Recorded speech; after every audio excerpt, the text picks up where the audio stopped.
Hi, I'm Mbonu C, Obiageli, and here goes Pedagogy, where I talk to you about social, political, and economic matters in the form of a 1,000-word essay to grow your mind. Subscribe and keep watching.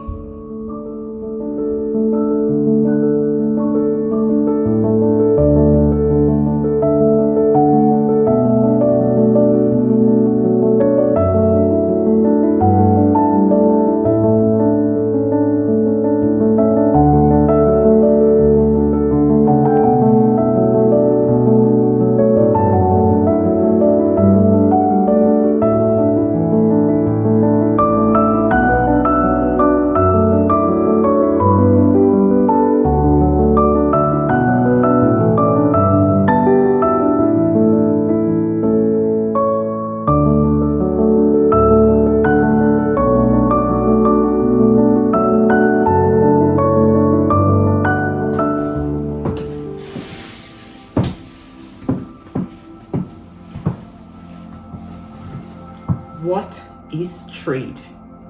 Most definitions involve the exchange of money, but leave out what I consider the most important element being exchanged: dignity. As money continues as the legal tender, societal norms justify both current and transgenerational transactions on the grounds of the receipt of money or its equivalent. Nevertheless, the existence of markets, the legitimacy of markets, and the human eagerness to patronize markets does not vindicate buyers. As a matter of fact, based on the motive of need, buyers have mostly been responsible for the introduction of the rationale for any trade and the engineering of the establishment of the networks that allow for that trade, which we call markets. The rest of the people who rise to meet these needs are only non-consenting underdogs. A journey through 5 global trade schemes spread across 5 continents would further clarify this position.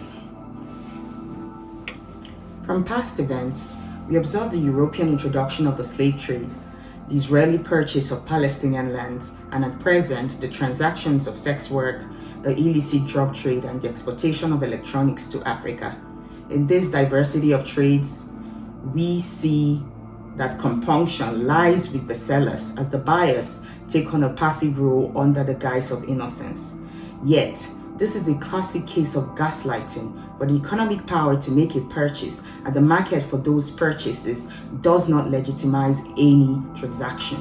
And what society have done is to continue to blame the victims of trade: the sellers, the suppliers, the mud seals, the economically marginalized, who keep these markets running by feeding the buyers. These are the underdogs.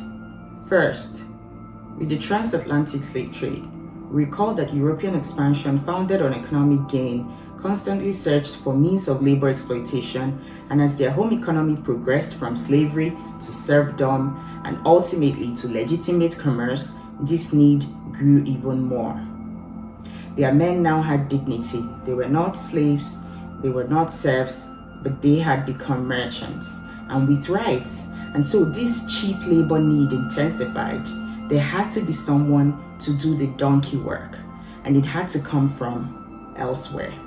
Eventually, it was met and fulfilled by unsuspecting Africans whose communities were turned upside down in raids for these European labor demands.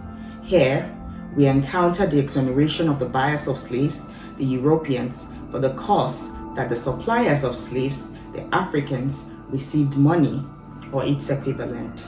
The next, sideward to the Middle East, the account of the Palestinian cause by Dawood El-Alami in the book The Palestinian-Israeli Conflict revealed the mass purchase of Palestinian lands by rich diasporan Jews returning for settlement. But in what world is it an ethical transaction, and I dare say legitimate even, to buy off the land of an indigenous people into displacement? The sellers sold and therefore are blamed. The buyer's motive in silent execution, uprooting them from their home. Here, we absolve the Jewish buyers of indigenous Palestinian lands because it was paid for with money to poor Palestinians. Another popular trade lies in sexual affairs, where the buyer, typically male, treats the sellers, mostly females, with uttermost condescension. Her entire body, a specimen, the evidence of his goods paid in cash, her complete personality and acts, the proof of his services delivered in full.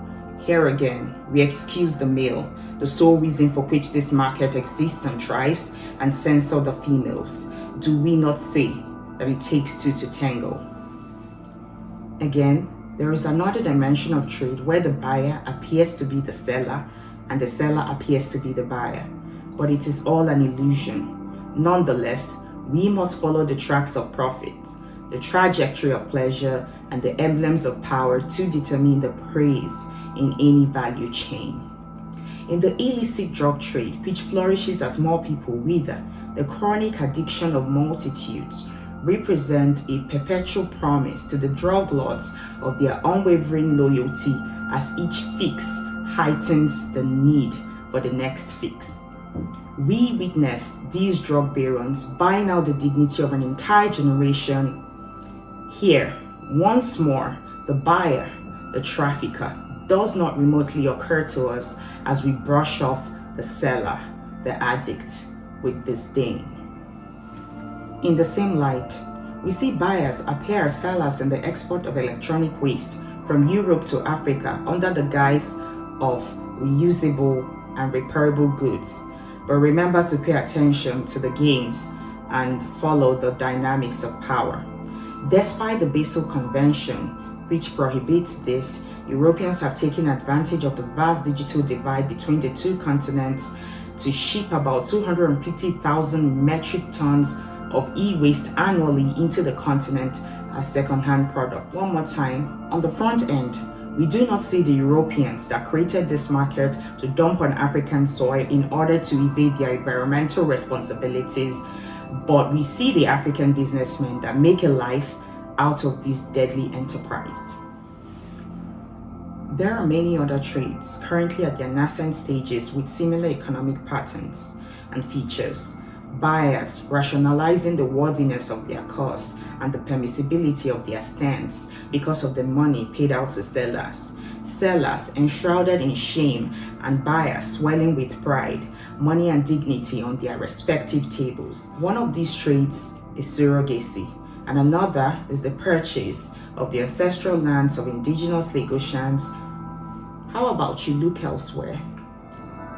Across these trade routes, we see the persistence of the ideology that faults sellers, that endorses that money received justifies transactions, that overlooks the violence that set up these markets, and that condemns the monsters that emanate from these systems.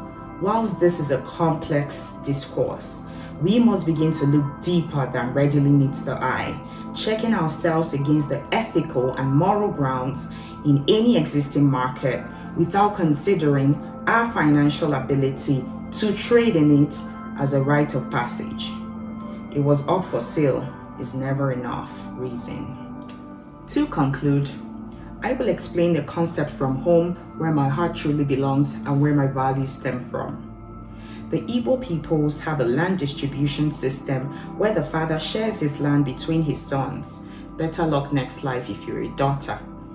In this arrangement, these inherited lands are called anobi, a very powerful symbolism. No matter the economic hardship his son faces, it is close to an abomination to sell his anobi. And even when he leaves such property for sale, the Omonna, men of his shared ancestry, can counter it and delist it, warning interested and potential buyers that their purchase is considered void if they proceed. The lesson in this practice is for you to deduce, but together his kinsmen will never allow him to sell his dignity. So, I have established that trade does not involve the buying and selling in actual terms, but in fact is the exchange of economic power from higher realms to lesser domains, and more so, the palpable erosion of dignity of sellers in reprehensible markets.